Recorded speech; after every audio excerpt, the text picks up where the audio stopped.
Nous avons l'habitude de lire ces deux paraboles des talents et du fils prodigue, ou des deux fils, séparément. Et il faut absolument continuer, car chacune de ces paraboles mérite d'être étudiée et méditée pour elle-même.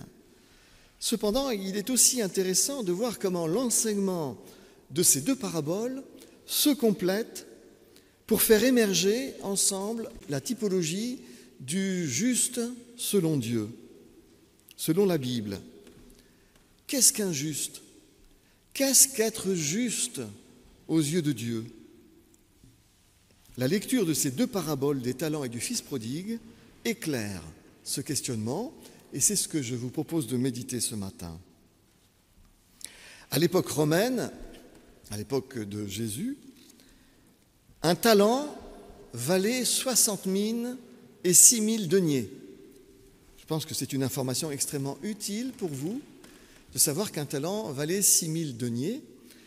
Mais allez-vous me dire, au cours de l'euro, combien cela faisait-il ?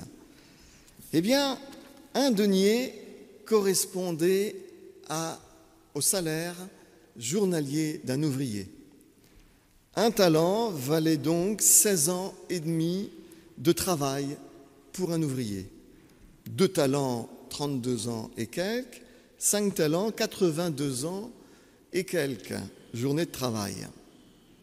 Ce petit calcul permet de mesurer qu'un seul talent représentait une véritable petite fortune. Sur le plan du sens, la parabole met en scène, au fond, la bonne et la mauvaise volonté, l'optimisme qui bouge les montagnes et le défaitisme qui laisse tout aller. Le troisième type de la parabole des talents, celui qui enterre son argent, justifie son inactivité en expliquant qu'il a eu peur de la dureté de son patron et qu'il ne voulait pas se trouver en panne sèche. Il a donc préféré ne rien faire. Le patron soupçonne que c'est là, cependant, un prétexte. Si tu croyais vraiment que j'étais aussi dur que tu le dis, aussi sévère, alors c'est là qu'il fallait justement tout faire pour rapporter quelque chose, au moins le produit des intérêts d'une banque. Mais l'argumentaire du bonhomme et cette façon qu'il a de reporter la faute sur le patron montrent que nous avons affaire à un prétexte. La vraie raison, c'est que le type est un défaitiste et qu'il est de mauvaise volonté. Au fond, il n'y croit pas à l'entreprise du patron. Il ne pense pas que l'on peut infléchir les choses, les embellir, les transformer par la volonté et par l'effort. Il n'y croit pas. Il s'est du coup auto-disqualifié pour le job qu'il a pourtant eu la chance d'obtenir. Mais il n'a pas su profiter de sa chance parce qu'il n'a pas pu ou il n'a pas voulu intérieurement se laisser déplacer. Se laisser déplacer dans ses idées, se laisser déplacer dans ses préjugés, dans ses ressentis, dans sa vision du monde. Ce personnage de la parabole des talents campe les gens qui sont arrêtés dans leur vérité, celles et ceux qui ne parviennent pas à se laisser régénérer par une dynamique d'entreprise nouvelle, en l'occurrence par la dynamique du royaume des cieux, puisque cette parabole veut illustrer quelque chose du royaume des cieux. Cette dynamique que nous présente l'Évangile et qui nous appelle à changer notre mentalité, précisément. L'Évangile nous appelle à transformer notre mentalité. C'est la fameuse métanoïa que Jésus prêche à la suite de Jean-Baptiste, qui veut dire repentance, oui, mais le mot repentance est devenu très connoté. Conversion, oui, mais c'est aussi très connoté. En fait, métanoïa, c'est le retournement. C'est s'apercevoir que l'on est sur un mauvais chemin et se retourner. Et l'Évangile nous appelle à changer notre mentalité, à être retourné dans notre mentalité, à changer nos préjugés, à changer notre vision du monde, à intégrer la dynamique de l'entreprise qui est celle du royaume des cieux. à nous laisser régénérer par cette dynamique. Qui s'exclut d'une dynamique quelle qu'elle soit se retrouve en dehors d'elle. C'est mathématique et c'est hélas ce qui arrive au troisième larron de la parabole. Mais lui seul est responsable. C'est lui qui s'est exclu de la dynamique de l'entreprise de son patron. Le cadet de la parabole des deux fils ne veut pas, lui non plus, continuer dans la dynamique de l'entreprise familiale, de l'exploitation familiale. Lui aussi s'extrait de l'entreprise où il a pourtant un avenir. Il réclame ses parts et s'en va vivre loin des siens, selon ses visées, ses envies, sa conception de la liberté, sa vision du monde. Au lieu de voir en son père une source de sagesse pour la vie bonne et pour éviter pas mal d'ennuis, il ne voit en son père qu'une autorité qui le bride. Tout comme le troisième type de la parabole des talents, il se laisse gouverner par des préjugés douteux. Le père lui donne ses parts sans discuter et il s'empresse d'aller tout dépenser en se laissant aller à tous ses penchants et à toutes les naïvetés. Quand il s'aperçoit qu'il est ruiné et que ses prétendus amis qui vivaient à ses crochets, eh bien de tout cela, il n'y en a pas un maintenant pour l'aider et qu'il est obligé d'aller garder des cochons. Pour un juif, c'est la déchéance absolue. Il est trop tard pour pleurer sur le lit renversé. Descendu au plus bas niveau de l'échelle, manquant du nécessaire pour vivre, il finit par se dire qu'au moins chez son père, il pourrait manger à sa faim. Alors il entreprend de se retourner, la métanoïa, de retourner chez son père. Il fait le chemin inverse. Ce père qui, bien sûr, dans la parabole, symbolise Dieu. Ce père ne le laisse même pas terminer son mot d'excuse. Il le serre dans ses bras et il le réhabilite immédiatement comme son fils. Il ne voit qu'une chose, ce père, il ne sait qu'une chose. Il était mort et il revient à la vie. Et c'est ce qu'il dira au fils aîné, qui s'aigrit un peu de voir qu'on fête celui qui a craché naguère sur le domaine familial. Alors celui-là s'est mal comporté et tu lui ouvres à nouveau les bras, tu fais la fête pour lui. Et pour moi qui te suis resté toujours fidèle, tu n'as même jamais proposé d'organiser une surprise party. Mais tout est à toi, mon fils, lui dit son père, tout est à toi. Tu peux faire toutes les fêtes que tu veux. Mais ton frère était perdu, mort, et il s'est retrouvé. Ne faut-il pas se réjouir? Ce que le frère aîné doit comprendre, comme nous tous, c'est qu'à la différence du troisième type de la parabole des talents, le cadet des deux fils, lui, malgré tout, s'est laissé déplacer. Il s'est laissé retourner dans ses idées. Il s'est laissé déplacer dans ses préjugés, dans sa vision du monde, dans son orgueil. Il s'est laissé déplacer. Il a su donc du coup, parce qu'il se laisse déplacer, il a su reconnaître ses fautes. Il a su opérer ce retour. Bien sûr, c'est un peu opportuniste, il a faim, il veut manger. Mais c'est toujours un meilleur choix de savoir où est son intérêt plutôt que de persévérer, de s'entêter dans l'erreur.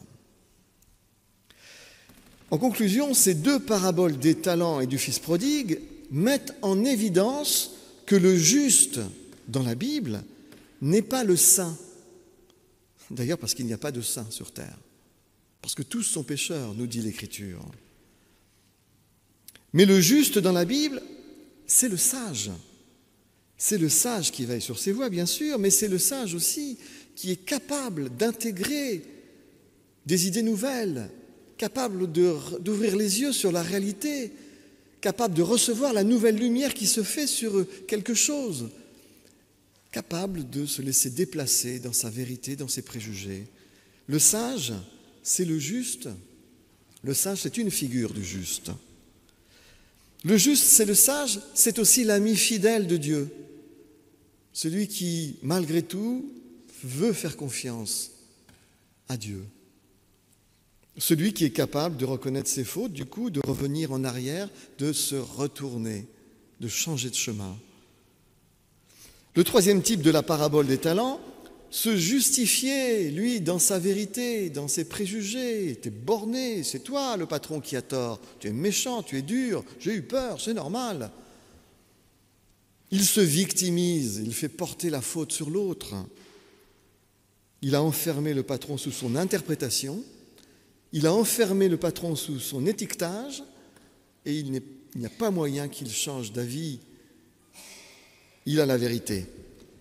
Eh bien, il n'est pas la figure du juste, évidemment, selon Jésus. Le fils aîné de la parabole des deux fils, celui qui est resté fidèle à son père, se croit juste, lui. Il se croit juste parce qu'il n'a pas péché. Il n'a pas suivi le mauvais chemin de son frère. Mais néanmoins, le fait qu'il ne se réjouisse pas, il ne se réjouit pas du salut de son frère. Il pourrait au moins se réjouir qu'il revient en bonne santé, même s'il est fâché contre lui. À juste titre, il peut être fâché, mais il pourrait quand même se réjouir. Eh bien, cet homme-là, il campe une personne dure, sans beaucoup de cœur. Il croit être juste, il croit que la justice se limite à être formellement en règle avec la morale publique et avec les bonnes mœurs. Un peu comme les pharisiens du temps de Jésus. C'est vrai qu'il faut se garder du mal et rechercher le bien. On s'évite ainsi pas mal de souffrances et beaucoup de tracas qui donnent beaucoup de stress et qui font vieillir plus vite. Mais cette justice formelle n'est pour Jésus que la première partie du chemin. Pour Jésus, cette justice très pharisienne, c'est le minimum vital de la justice. Ce n'est pas son sommet. Le sommet de la justice, c'est le plein épanouissement de l'humain, ce qui implique son cœur et qui implique son esprit. La morale ou la loi ne font pas le juste à elle seule. Il faut aussi le cœur et il faut aussi l'esprit. Brandir sa propre justice comme le fils aîné, mais être par ailleurs sans cœur, sans grâce pour son propre frère, ce n'est pas cela, être juste pour Jésus. Le juste n'est pas celui qui se drape dans la morale et qui a la chance de n'avoir jamais été en situation d'être tenté pour y succomber. Le juste, c'est celui qui s'efforce de tendre la main aux autres. Voilà le juste pour Jésus. Le juste, ce n'est pas celui qui dit à celui qui est tombé « Bien fait pour toi, il fallait nous écouter ». Le cadet des deux fils qui part en vrille, mais qui est assez lucide pour reconnaître finalement son égarement, ses fautes, et qui est assez humble pour faire le chemin du retour, offre lui une figure de quelqu'un qui retrouve le sentier de la justice. Ce qu'il a fait n'est pas juste, évidemment, ni moral. Il a spolié son père et son frère, et il a dilapidé une partie de l'exploitation familiale. Comment pourrait-on lui donner un satisfecit ? C'est un comportement irresponsable et mauvais à tous égards.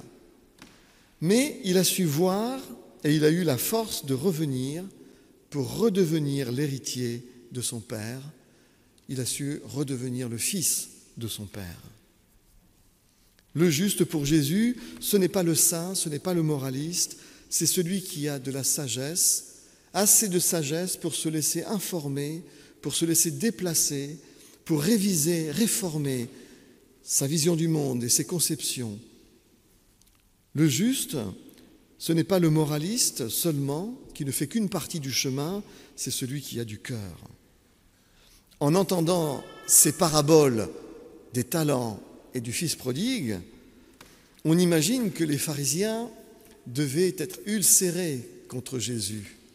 Eux qui voyaient le juste comme quelqu'un qui pratiquait uniquement la loi et qui formellement ne dépassait pas la limite de la morale et des bonnes mœurs. Tout à coup, ils entendaient une autre façon de considérer la justice. Ils étaient probablement ulcérés, ces pharisiens. Et nous, en entendant ces paraboles, comment réagissons-nous ? Est-ce que nous sommes en mesure de nous laisser déplacer, nous aussi, dans nos vérités, dans notre vision du monde, dans nos préjugés, par l'Évangile? Est-ce que nous sommes, nous aussi, prêts à nous laisser bouleverser par la dynamique de l'entreprise divine qui s'appelle le royaume des cieux? Bien sûr, c'est à chacun et à chacune de répondre en privé, dans le secret de son cœur. Amen.